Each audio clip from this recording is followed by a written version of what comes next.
Praise the Lord. परमेश्वर की स्तुति हो, परमेश्वर का धन्यवाद हो कि उसने हमें अपने भवन में अपनी उपस्थिति में आने का मौका दिया है और वो हमेशा भला है, उसकी करुणा हम पर सदा की है। धन्यवाद, हालेलुया, प्रेज द लॉर्ड। और वचन कहता है कि भजन संहिता 23 में जैसा लिखा है कि यहोवा मेरा चरवाहा है, मुझे कुछ घटी न होगी। और पद 4 कहता है कि चाहे मैं घोर अंधकार से भरी हुई तराई में होकर चलूं तो भी हानि से ना डरूंगा, क्योंकि आपको पता है, क्योंकि परमेश्वर हमारे साथ रहता है, वह हमारा रहबर है, हमारा निगहबान है और हम किसी भी बला से डरने वाले नहीं हैं। Praise the Lord, praise the Lord, hallelujah. आइए हम एक गीत को गाएं और परमेश्वर की स्तुति करें।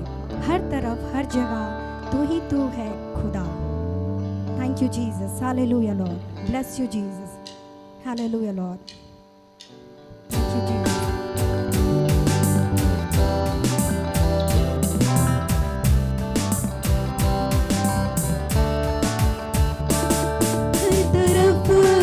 जगह तू ही तू है खुदा, मैं किसी भी बला से ना डरूं। तू जो रहबर है, तू जो है साथिया, मैं कुछ भी फिक्र ना करूं। हर तरफ हर जगह तू ही तू है खुदा, मैं किसी भी बला से ना डरूं। तू जो रहबर है, तू जो है साथिया, मैं कुछ भी फिक्र ना करूं। मेरा हर पल मेरा कल तेरे हाथों में है यीशु। मेरा हर पल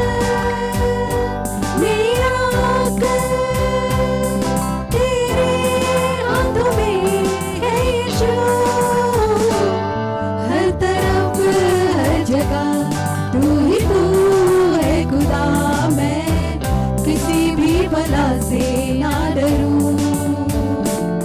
तू जो रहबर है, तू जो है साथिया, मैं कुछ भी फिक्र ना करूं।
जो कुछ उसमें है सब आपके पवित्र नाम को धन्य कहता है परमेश्वर।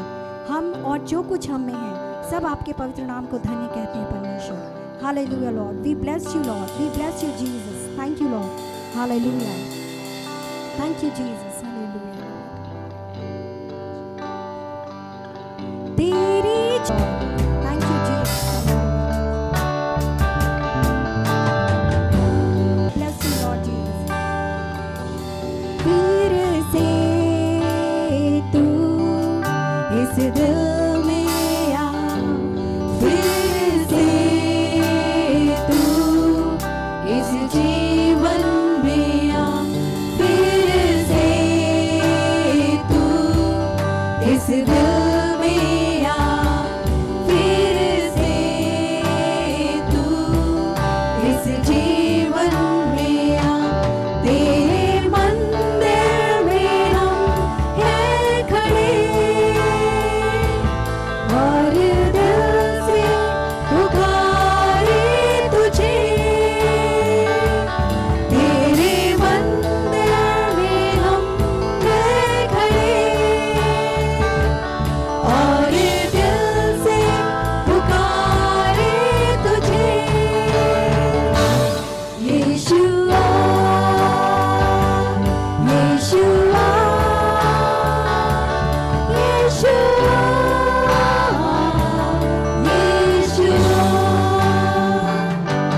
यीशुआ, यीशुआ, यीशुआ, यीशुआ,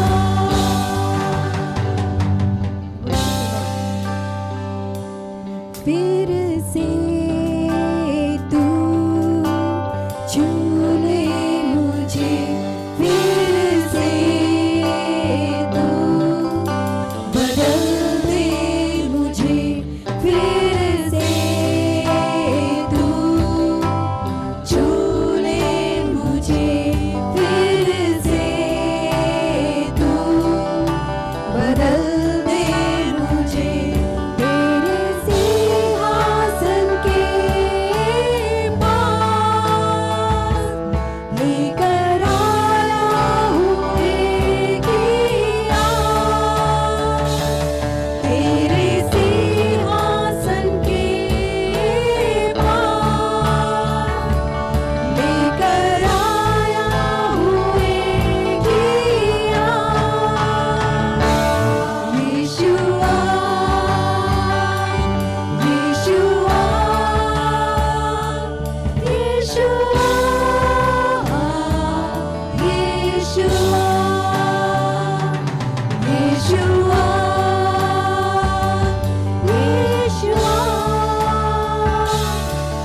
यीशुआ,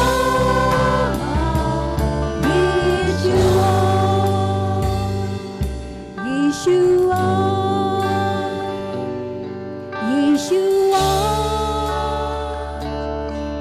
यीशुआ, यीशुआ। Worship you, Jesus. Thank you, Lord. Hallelujah.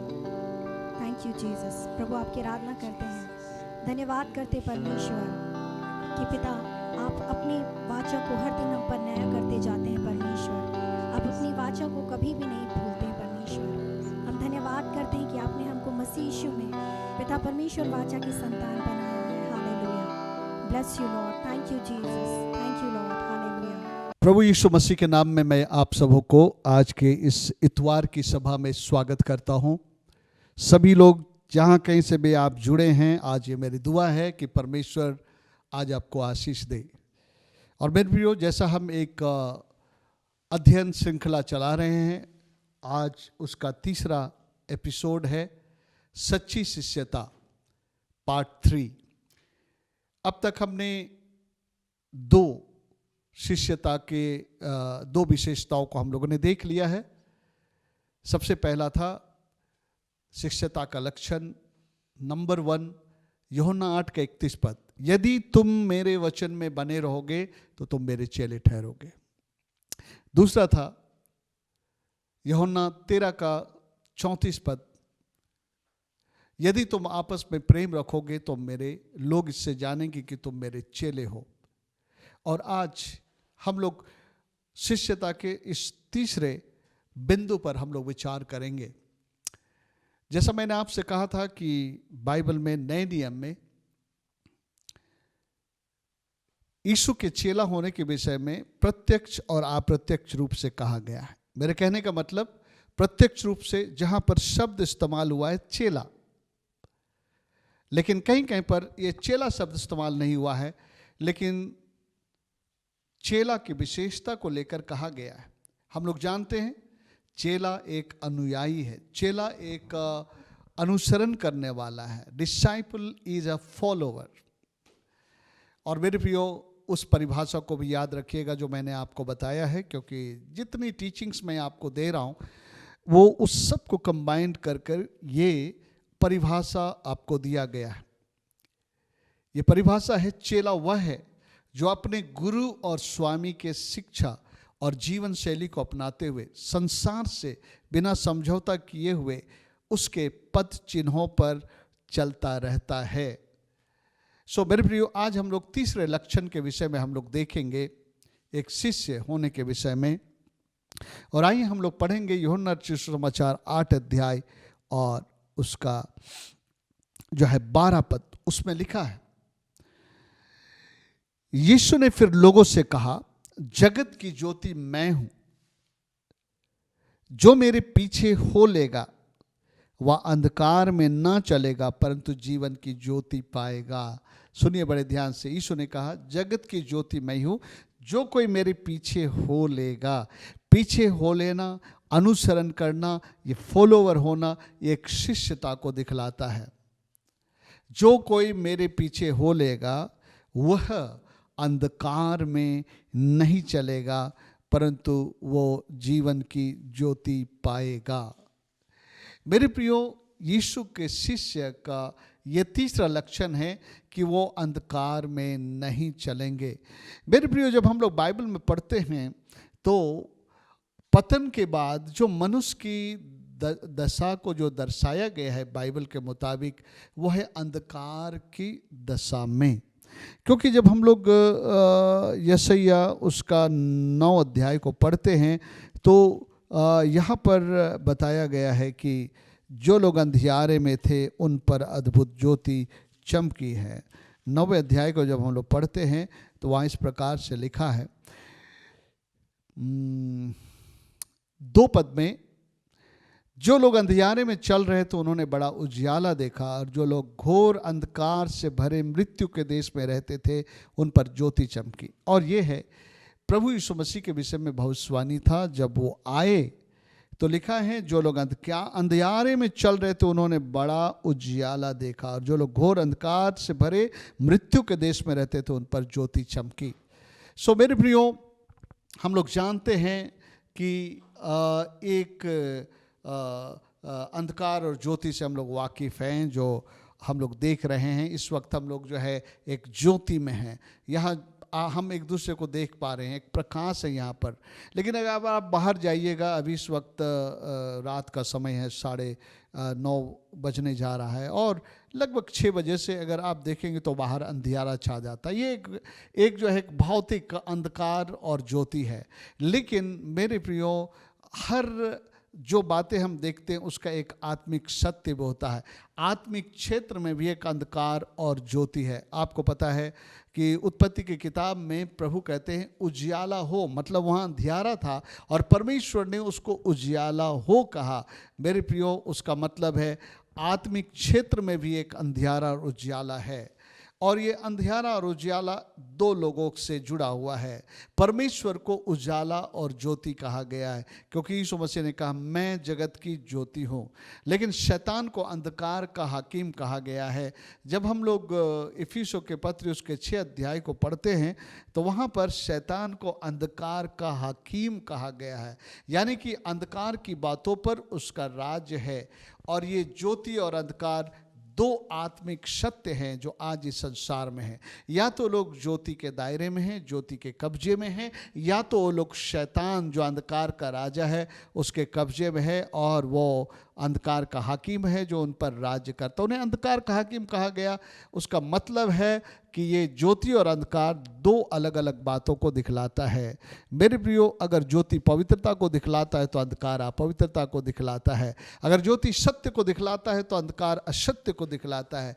ज्योति अगर जो है प्रेम को दिखलाता है तो अंधकार में जो है घृणा है। अगर ज्योति में अगर क्षमा है तो अंधकार में जो है क्षमाहीनता है। यानी कि अगर आप तुलना करेंगे तो अगर ज्योति में धार्मिकता है तो अंधकार में अधार्मिकता है। सो मेरे प्रियो, ये दो अलग अलग प्रकार की दशा है और इसी क्षेत्र में इंसान पाए जाते हैं, अंधकार और ज्योति में है। आदम के पतन के बाद में इंसान जो है अंधकार के गर्त में चला गया, क्योंकि परमेश्वर से उनका रिश्ता टूट गया और जो है मनुष्य शैतान के अधीनता में आ गया। उन्होंने अपने आप को उसके हाथ में डाल दिया और वहाँ से हम लोग देखते हैं मनुष्य का हृदय और मन जो है अंधकार से भर गया। इफिसियों के पत्री में जब हम लोग पढ़ते हैं तो वहाँ पर 4 अध्याय में एक बात लिखा है, इनका बुद्धि अंधेरा हो गया।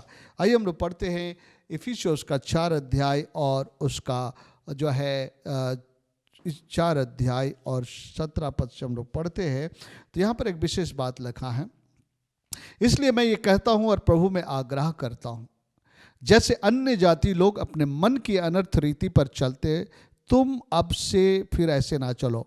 एक दशा को दिखला रहा, अन्य जाति जो मन के अनर्थ रीति पर चलते हैं। आगे चल के कहता है, क्योंकि उनकी बुद्धि अंधेरी हो गई है, उसका सोच, उनका विचार, उनकी हर बातें अंधेरी हो गई है और उस अज्ञानता के कारण जो उनमें है और उनके मन की कठोरता के कारण वो परमेश्वर के जीवन से अलग किए। उनकी बुद्धि अंधेरी हो गई है। पहले उनका बुद्धि ज्योति से भरा हुआ था जब परमेश्वर से कनेक्टेड थे, लेकिन बाद में जब परमेश्वर से उनका रिश्ता टूट गया और अंधकार का राजा उनके जीवन में आया, अब उनके बुद्धि के जगह पर उन्होंने हर प्रकार की बुराई और पाप और हर प्रकार के बुरे विचार, सारे चीज़ों को वहाँ पर डाल दिया।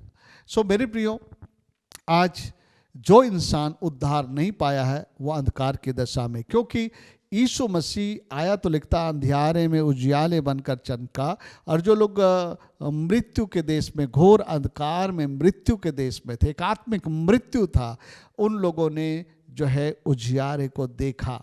सो मेरे प्रियो, एक व्यक्ति के जीवन में वो उजियारा उस दिन आता है जिस दिन वो यीशु मसीह को प्रभु करके ग्रहण करता है, अन्यथा वो अंधकार की दशा में, अंधकार के राज्य में। इसलिए हर इंसान को यीशु को ग्रहण करना जरूरी है, यीशु को प्रभु करके अपने जीवन में लेना जरूरी है, और जो ज्योति है, ताकि हमारे जीवन में से अंधकार और वो घोर अंधकार जो एक आत्मिक मृत्यु है उससे हमें बाहर निकाल सके।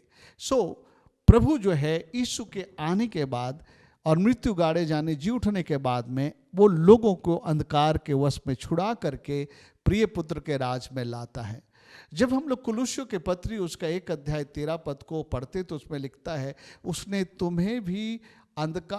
तुम्हें अंधकार के वश से छुड़ा करके प्रिय पुत्र के राज में प्रवेश कराए। कौन लोग हैं? जिन्होंने पश्चाताप किया, यीशु को अपने जीवन का प्रभु करके ग्रहण किया। तो कहता है अब तुम्हें वो अंधकार के वश से छुड़ाकर प्रिय पुत्र के राज में प्रवेश करा दिया है, और प्रिय पुत्र का राज ज्योति का राज है।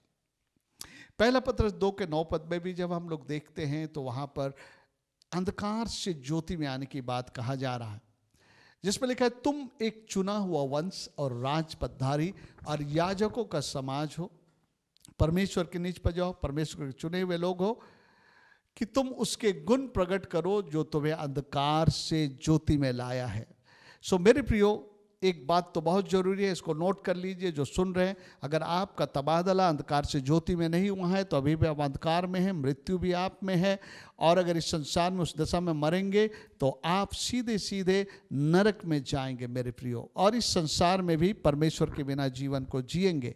सो जो लोग यीशु को ग्रहण किए, यीशु ने कहा, यदि कोई, मैं जगत की ज्योति, यदि कोई मेरे पीछे आए, मेरा डिसाइपल बने, मेरे पीछे चले तो अंधकार में नहीं चलेगा। एक बात हमें याद रखना है, जब हमने यीशु को ग्रहण कर लिया और हम लोग ज्योति के संतान बन गए हैं, तो अभी हमें ज्योति के संतान के अनुसार चलना है, ना कि अंधकार के अनुसार चलना है। कई बार जब इस बात पर प्रकाशन नहीं दिया जाता है तो प्रभु में आने के बाद भी, प्रभु को स्वीकार करने के बाद भी कई लोगों का जीवन अंधकार में होता है और जो है उस अंधकार से पूरी तरह से बाहर नहीं आते हैं।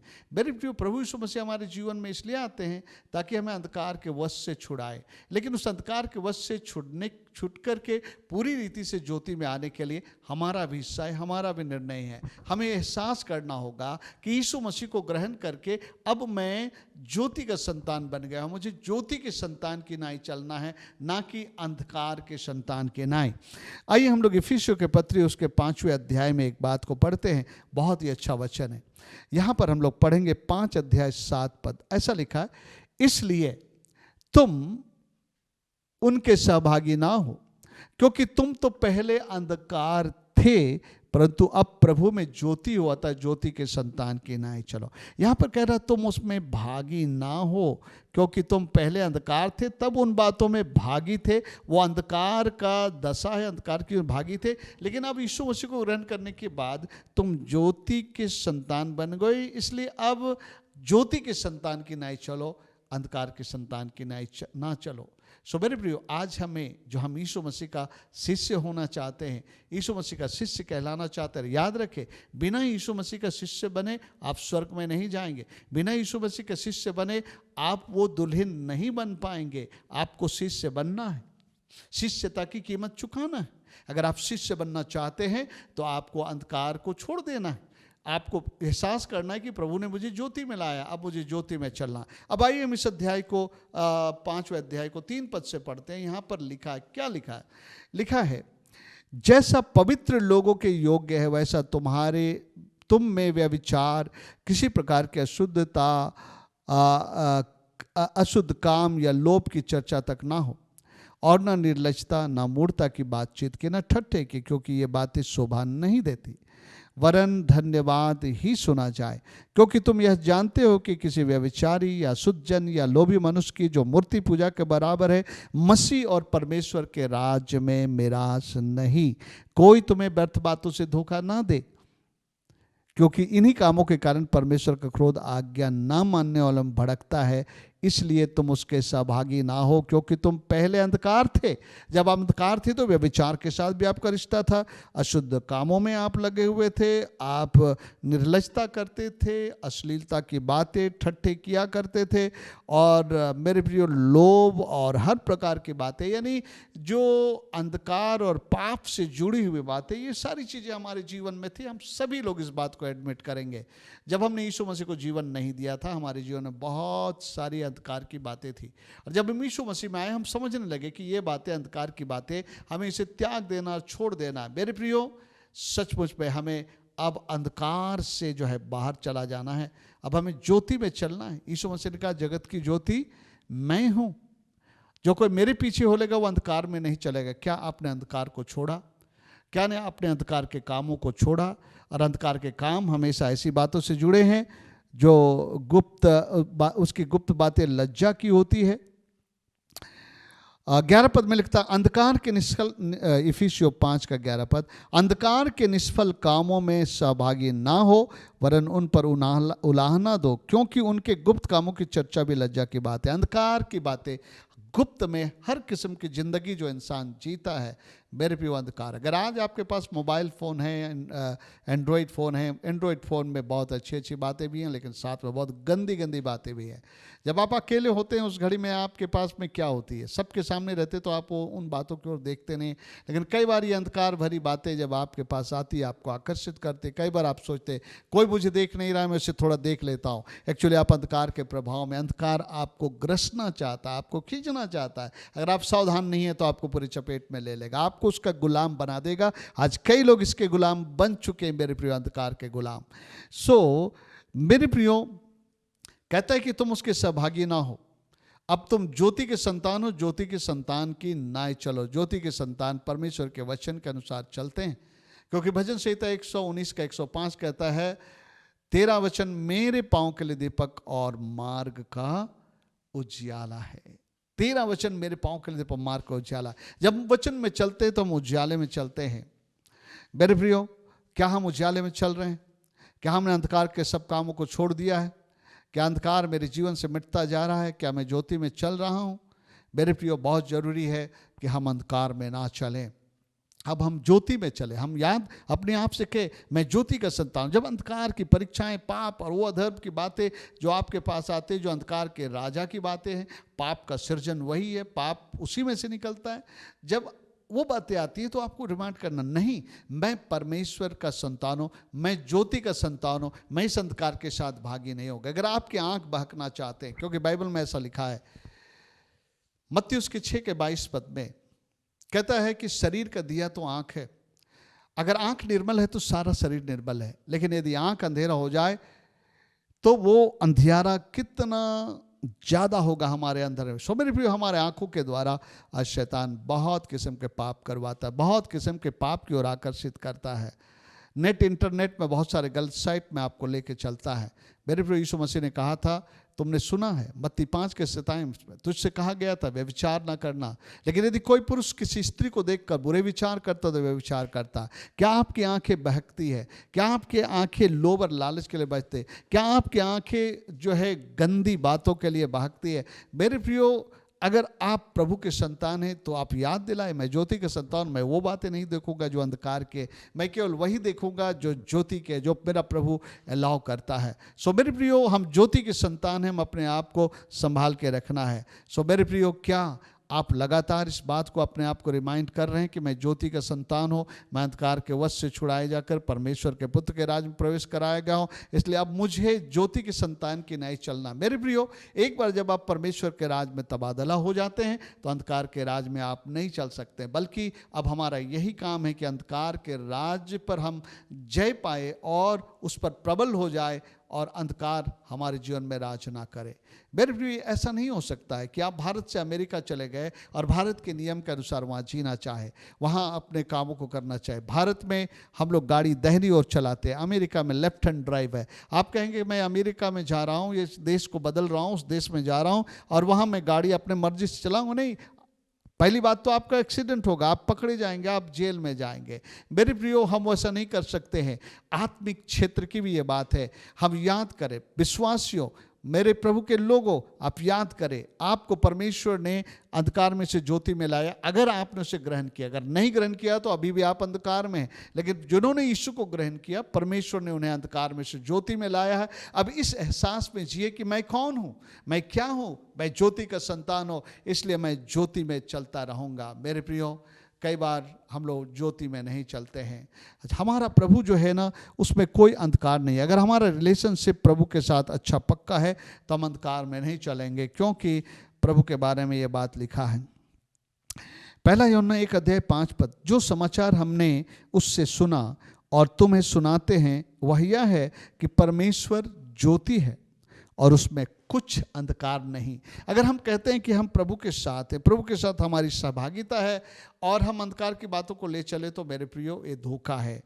क्योंकि 6 में यदि हम कहें कि उसके साथ हमारी सहभागिता है फिर अंधकार में चले तो हम झूठे हैं और सत्य हम में नहीं है। मेरे प्रियो, एक वचन में पढ़ना चाहता हूँ। कई बार विश्वासियों के बीच में भी, अपनों के बीच में दरार है, भाई भाई में दरार है, हम प्रेम नहीं करते, बातें नहीं करते। बाइबल क्या कहता है? हम अभी भी अंधकार में हैं। आइए हम लोग पढ़ते हैं। क्यों नहीं मैं 7 से आपके लिए पढ़ूं। 1 यूहन्ना 2:7। हे प्रियो, मैं तुम्हें कोई नई आज्ञा नहीं लिखता, पर वही पुरानी आज्ञा जो आरंभ से तुम्हें मिली है। या पुरानी आज्ञा वह वचन है जिसे तुमने सुना है। ये पुरानी आज्ञा वह वचन है तुमने सुना। हम बाइबल को पढ़ते हैं, सुनते हैं। फिर भी मैं तुम्हें नई आज्ञा लिखता हूँ और यह उसमें और तुम में सच्ची ठहरती है, क्योंकि अंधकार मिटता जाता है, सत्य की ज्योति अब चमकने लगे। मेरे प्रियो, ये बात हमारे जीवन में होना चाहिए। अंधकार सब मिटता जाए, शैतान की ओर से जो भी बातें हैं, पाप, अधर्म, अपवित्रता मिटते चले जाना चाहिए और सत्य की ज्योति अब चमकने लगने चाहिए। 9 को आप सुनिए क्या लिखा है। जो कोई ये कहता है कि मैं ज्योति में हूँ और अपने भाई से बैर रखता है, अब तक अंधकार में है। जो कोई अपने भाई से प्रेम रखता है वह ज्योति में रहता है, ठोकर नहीं खा सकता। पर जो कोई अपने भाई से बैर रखता है वह अंधकार में है और अंधकार में चलता है और नहीं जानता कि कहाँ जाता है, क्योंकि अंधकार में उनकी आंखें अंधी कर दी है। मेरे प्रियो, इस वचन को आपने देखा, कितना स्ट्रॉन्ग वर्ड लिखा। आज कई बार भाइयों के बीच में झगड़े, कई बार मसीह भाइयों के बीच में झगड़े हैं, है ना। अगर हम लोग गुटबाजी कर लेते हैं चर्च के अंदर में, आपस में लड़ते हैं किसी बात को लेकर के, या तो हमारे घर, अपने घर के भाई बहनों के बीच में झगड़े हैं, और हम कभी इस पहल को नहीं लाते हैं कि हम कैसे मेल मिलाप करें और कैसे जो है अंधकार की बात हमसे दूर करें। जो भी कि हमसे गलती ना होगा, फिर भी हमारा जो है एक जो है हमेशा प्रयास रहना चाहिए कि कैसे हम लोगों के बीच में मेल मिलाप हो। मेरे प्रियो, अगर हमने किसी के साथ में जो है अपने रिश्ते को तोड़ लिया है, अगर वो हमारा भाई है, मसीह में भाई है, या अपने खून का भाई है, अगर हम उससे अभी तक बैर रखे हुए हैं, हम उससे मिलते नहीं, उनसे बातचीत नहीं करते, हम जो है उसके भलाई के लिए नहीं सोचते, याद रखें अभी भी आप अंधकार में हैं। और मेरे प्रियो, अगर आप अंधकार में ही जीते हैं, अगर अंधकार को आपने अलाउ किया अपने जीवन में, याद रखिए धीरे धीरे धीरे धीरे ये अंधकार आपको अपने कब्जे में ले सकता, अपने गिरफ्त में ले सकता है, और ये अंधकार आपको फिर से अंधकार में घसीट के ले जा सकता है। आपने ज्योति का स्वाद चखा, लेकिन उस ज्योति में बने नहीं रहे, आपने कड़ा निर्णय नहीं लिया और उसमें बने रहकर उसमें चलते नहीं रहे, और मेरे प्रियो संभव है कि यह अंधकार जो है आपको खींच ले जाए और फिर से अंधकार की गुलामी हो जाए। मैंने कई लोगों को देखा है, किसी समय वो ज्योति में चले, प्रभु के पीछे चलते थे, लेकिन उन्होंने अंधकार को अलाउ किया, धीरे धीरे वो पूरी रीति से पिछड़ गए, बैकस्लाइड हो गए, परमेश्वर से दूर चले गए। आज जो है वो लोग प्रभु के साथ जीवन नहीं बिता रहे। मेरे प्रियो, याद रखिए, जिन्होंने एक बार ज्योति को पाया है, जिन्होंने परमेश्वर का स्वाद चखा है, अगर फिर से वो उसके पीछे जाते हैं तो उनके लिए मन फिराव के लिए अपन फिराना एक अनहोना बात हो जाएगा। आज अब विचार करें, क्या अंधकार को आपने त्याग दिया? क्या हर दिन आप अंधकार से अलग रखते हैं अपने? एक दिन की बात नहीं, हर रोज आप अंधेरे से घिरेंगे। ये संसार अंधियारे से भरा, हम इस संसार में हैं। जब तक इस संसार में है, इस संसार के अंधकार की अभिलाषाएं, लालसाएं हर रोज हमारे पास आएंगे। लेकिन अगर हम ने निर्णय कर लिया है कि मैं यीशु का सच्चा शिष्य हूँ, तो मैं कोई समझौता नहीं करूँगा, लेकिन मैं अपने प्रभु के पद चिन्हों पर ज्योति में मैं चलता रहूँगा। मेरे प्रियो, हम लोग गीत गाते हैं, मैं यीशु के साथ नूर में चलूँगा। मेरे प्रियो, क्या ये निर्णय आप लिए हैं? अगर आप इसकी कीमत चुका रहे हैं तो मेरे प्रियो, आप जो है यीशु के शिष्य हैं, सच्चे शिष्य हैं। अन्यथा आप नाम के लिए एक मसीह है, एक नामधारी मसीह है, और जो है अपने आप को आप तसल्ली दे रहे हैं कि मैं चर्च जा रहा हूँ, आ रहा हूँ, बहुत सारे रीति रिवाजों को पूरा कर रहा हूँ। नहीं, मैंने बताया था एक मसीह और चेला का स्तर बहुत ऊंचा होता है। मसीह संसार की बातों से समझौता करके जीता है, लेकिन एक चेला समझौता नहीं करता है, अपने गुरु के पद चिन्हों पर, उसके शिक्षा पर चलता, उसके जीवन शैली को अपनाता, और जो है लगातार अपने प्रभु के लिए जीता, कोई समझौता नहीं करता। आपके विषय में क्या? मेरे प्रियो, याद रखिए, सच्चे शिष्य ही सिद्ध कहलाते हैं, और सच्चे शिष्य ही उस दुल्हन के भागीदार हैं। यीशु मसीह ने कहा, तुम जाओ सारे जगत के लोगों को सुसमाचार सुनाओ और चेला बनाओ। मेरे प्रियो, इसके पहले कि हम दुनिया को चेला बनाए, आइए हम पहले चेला बने।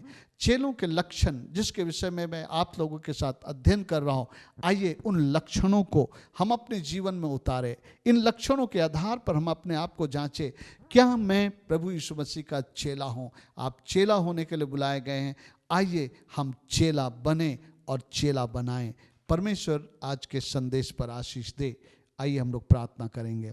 प्यारे पिता परमेश्वर, मैं आपका धन्यवाद देता हूँ प्रभु, अपने वचन को आपने आप सबों के लिए खोल दिया। पवित्र आत्मा परमेश्वर, मैं आपका धन्यवाद देता हूँ, इतना सुंदर आपने हमारे लिए वचन को खोला, हमें शिक्षा दी। हम आपका लाखों लाख धन्यवाद करते। प्रभु जी, ये वचन लोगों के जीवन को छू ले, लोगों के जीवन को बदल दे। पिता परमेश्वर, हम सब लोग आपके चेला बनना चाहते हैं, हम आपके आगमन के लिए तैयार होना चाहते हैं। अनुग्रह करना। आज मैं पूरे कलीसिया को, छोटे से बड़े सबों को तेरे हाथ में सौंपता हूँ। एक एक जन के ऊपर तेरी कृपा और दया हो, और अपने सामर्थ्य हाथ के द्वारा हर एक को ढांपे रख। कोरोना का किसी प्रकार का असर किसी के जीवन में ना हो, और प्रभु सब लोग सुरक्षित रहे। विभिन्न प्रकार के रोग बीमारियों से जो लोग पीड़ित हैं, मैं प्रार्थना करता हूँ, तू यहोवा राफा प्रभु है, तरस खाने वाला परमेश्वर, उनको छूइए और चंगा करे। जो लोग नौकरियों के लिए इंटरव्यूज़ दे रहे हैं, प्यारे पिता परमेश्वर, और जो है उच्च शिक्षा के लिए वो प्रयास कर रहे हैं, एग्ज़ाम लिख रहे हैं, सबको सफलता देना। प्रभु मैं सारी बातों के लिए धन्यवाद देते हुए ये दुआ और विनती आपके बेटे हमारे प्रभु यीशु ख्रिस्त के नाम में मांगता हूँ, सुनिए और दया से ग्रहण करिए, वापस मानिए, आमीन। अब हमारे परमेश्वर पिता का प्रेम, उसके पुत्र यीशु का अनुग्रह और पवित्र आत्मा की सहभागिता हम सबों के संग और साथ सदाकाल बनी रहे।